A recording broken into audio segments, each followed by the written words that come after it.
तर नमस्कार मित्रांनो, आपल्या टेम्पल व्लॉग या यूट्यूब चॅनलवर मी तुमचे स्वागत करतो।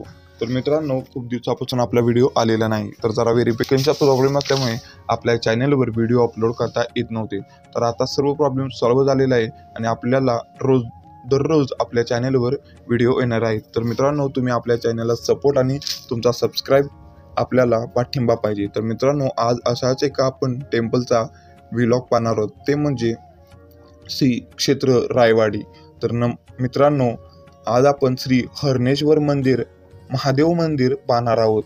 हे मंदिर आणि हे खूप प्राचीनकालीन आणि यामध्ये श्री महादेवांचा अवतार असलेले हे क्षेत्र म्हणून ओळखले जाते।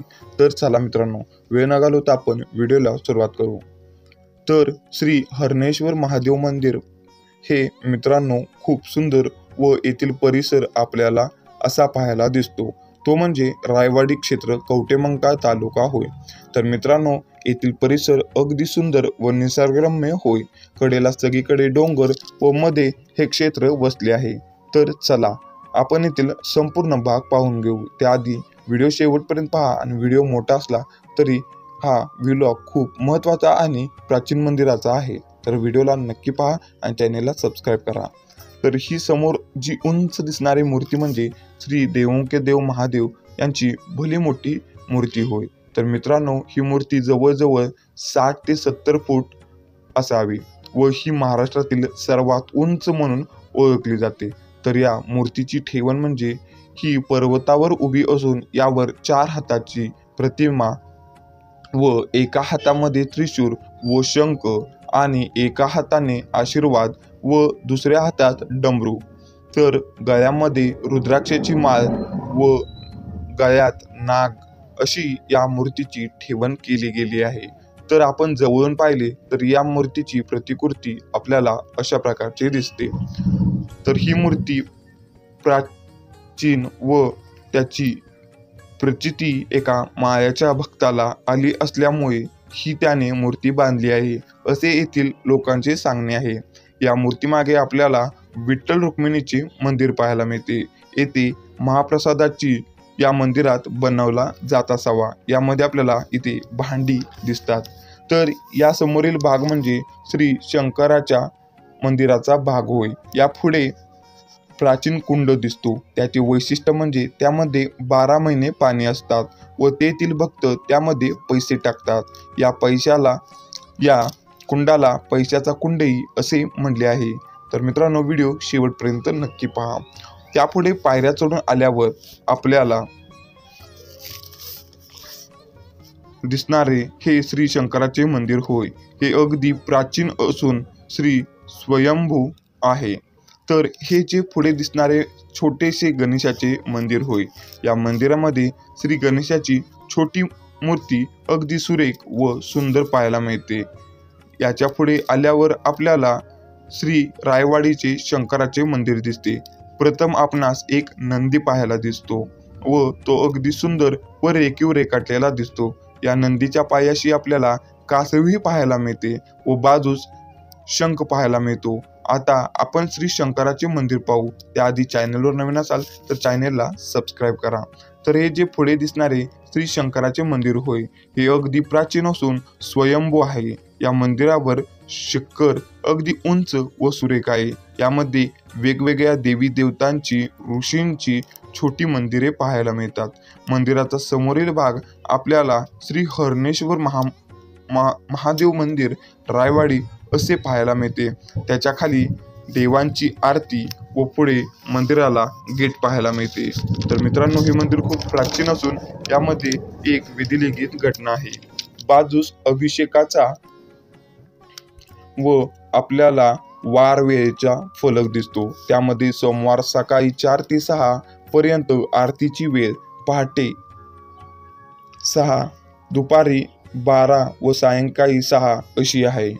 यात आत आल्यावर आपल्याला श्री स्वयंभू शंकराची पिंड पाहायला मिळते। ती अगदी सुरेख व रेखीव असून श्री स्वयंभू आहे।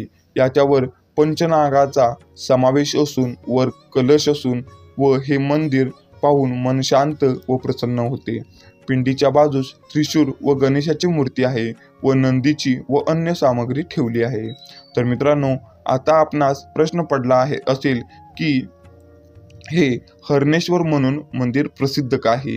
हे जे मंदिर आहे याची एक कथा आहे, जी कोणी ऐकली असेल किंवा नसेल तर आपल्याला मी थोडक्यात सांगतो, परंतु व्हिडिओ मोठा झाला तरी पहा आणि चॅनलवर नवीन असाल तर नक्की सबस्क्राईब करा।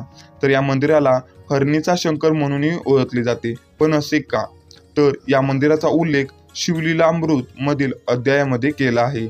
याची कथा थोडक्यात अशी की पहिल्या काळात या पिंडीच्या वर एक बेलाचे झाड होते व एक शिकारी होता। तो कुटुंबासाठी शिकार करायला आला असतो, परंतु वेळ रात्रीची होती, ती म्हणजे शिवरात्र। ही शिवरात्र म्हणजे श्री महादेवांची शिवरात्र। त्या दिवशी महादेवांचा आणि पार्वतीचा विवाह असतो व शिकारी शिकार शोधण्यासाठी त्या बेलाच्या झाडावर बसून बेल तोडून खाली टाकत होता, परंतु तो सकाळपासून काहीच खाल्ले नव्हते व त्यामुळे त्याला झोप लागत नव्हती। म्हणून आपल्याला शिकार जाऊ नये म्हणून, झोप न लागू नये म्हणून तो बेल तोडून खाली टाकत होता, परंतु त्याच्या अनावधानाने तो बेल या पिंडीवर पडून शिवरात्रीला त्याचा उपास घडून त्याच्यावर श्री शंकर प्रसन्न होऊन गेले। त्याची परीक्षा घेण्यासाठी श्री शंकरांनी हरणीचे रूप धारण केले। याच्या समोर आले तेव्हा तो बाण मारणार, तोवर ते हरिण म्हणजे श्री शंकर म्हणाले, मी माझ्या कुटुंबाला भेटून येतो, मग मला मार। शिकारीने बाण खाली घेतला व ते हरणीला आपल्या कुटुंबासोबत माघारी आले व त्यातील सर्व हरिण म्हणाले, पहिल्यांदा मला मार व त्या शिकारीने अशा कोणालाच मारले नाही। व ही कथा याच रायवाडीमध्ये घडली असून या मंदिराला हरणेश्वर मंदिर नाव पडले आहे। तर येथे त्या हरणीचे मंदिर आपल्याला वर चढून गेल्यावर लागते, तर आपण तेही पाहणार आहोत। त्याआधी आपल्याला व्हिडिओ आवडला तर लाईक करा आणि चॅनलवर नवीन असाल तर नक्की सबस्क्राईब करा। तर या पायऱ्या वर चढून आल्यावर आपल्याला जे मंदिर दिसते ते म्हणजे हरणीचे आहे। यावर शिखर आहे व अशी आपल्याला मागून प्रतिकृती दिसते। पुढे त्या मंदिरावर शंकराचा फोटो आहे। आत गेल्यावर आपल्याला दगडामध्ये मागाशी हरणीचे कुटुंब होते त्याची मूर्ती आहे। ते हरिण व हरणी आणि त्यांची पिल्ले। खाली शंकराची पिंड आहे व त्याच मंदिरात आपल्याला शंकराचा फोटोही पाहायला मिळतो, परंतु या रायवाडी क्षेत्रात आपल्याला शंकराचे वास्तव्य आढळते। पुढे या हरणीच्या मंदिरामागे आपल्याला बंडाकाका यांचे मंदिर व समाधी पाहायला मिळते, त्यावर त्यांचे फोटो। तर हे ते महाराज होते। या मंदिरात आपल्याला त्यांची धान्यस्थ अवस्थेत एक मूर्ती पाहायला मिळते, व त्यांचे फोटो पाहायला मिळतात। या खाली गेल्यावर आपल्याला 12 ज्योतिर्लिंगे पाहायला मिळतात, त्यामध्ये सर्व 12 ज्योतिर्लिंगांचा समावेश होतो। त्याच्या बाजूला एक शेड आहे व त्यामध्ये नागाचा बेटवा असणाऱ्या नाग व एक स्वयंभू जमीन पिंड पाहायला मिळते। याचा आकार गाईवाणी आहे। तर या मंदिराच्या परिसरात आपल्याला लहानशे एक दत्त मंदिर पाहायला मिळते। त्या मंदिरात गायीवर दत्ताची मूर्ती पाहायला मिळते। तर मित्रांनो, इथे सर्वकडे जास्त पिंपळाची व वडाची झाडे पाहायला मिळतात। तर मित्रांनो, हा व्हिडिओ मोठा असला तर संपूर्ण परिसर आपण पाहिला आहे।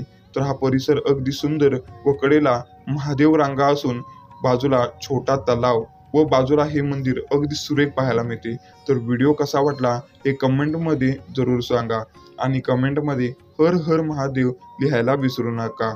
तर मित्रांनो, अशाच एका नवीन व्हिडिओ सोबत आपण नंतर भेटू आणि व्हिडिओ दररोज पाहायला मिळतील। तर त्याआधी चॅनलला सबस्क्राईब करा आणि कमेंटमध्ये हर हर महादेव लिहा। तर नंतर भेटू अशाच एका इंटरेस्टिंग व्हिडिओ सोबत। तोपर्यंत धन्यवाद।